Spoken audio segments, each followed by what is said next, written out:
Saül de Tarse avait reçu du Christ lui-même le message qu'il prêchait, mais il ne se faisait pas d'illusions sur l'accueil que recevrait sa prédication.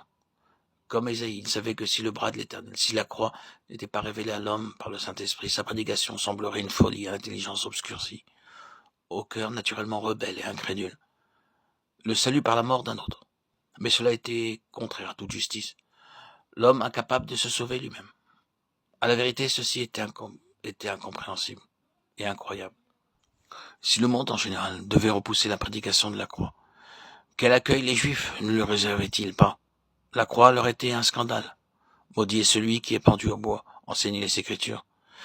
Ces Écritures qu'on lit encore dans les synagogues chaque jour de sabbat. Pour Dieu, celui qui est pendu au bois est maudit.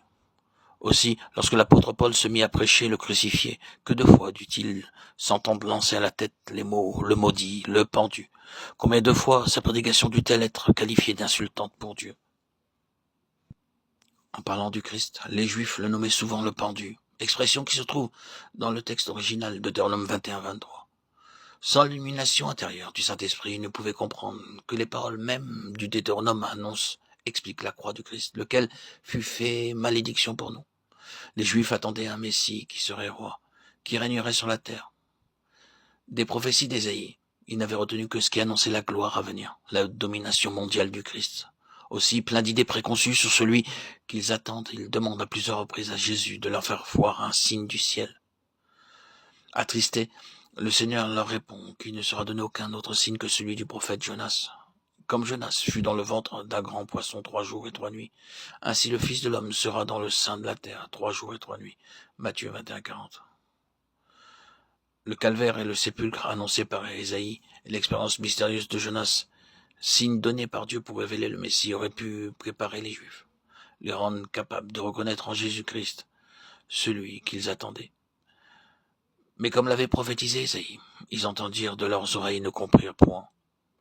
Ils virent de leurs yeux et n'aperçurent point. Ésaïe 6-9, Matthieu 13-14. Bien qu'ils ne savaient pas les discerner, les Juifs demandaient des signes et les Grecs cherchaient la sagesse. Et les uns les autres manquèrent à reconnaître dans le Christ crucifié la puissance et la sagesse de Dieu.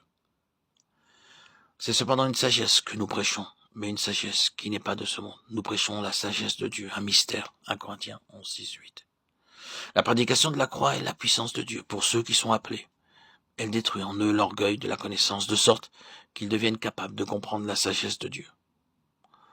Chose, dit l'apôtre Paul, que l'œil n'a point vu, que l'oreille n'a pas entendu et qui ne sont pas montés au cœur de l'homme. Cette sagesse est un mystère pour le cœur naturel, mais elle est révélée par l'Esprit de Dieu à tous ceux qui aiment le Seigneur.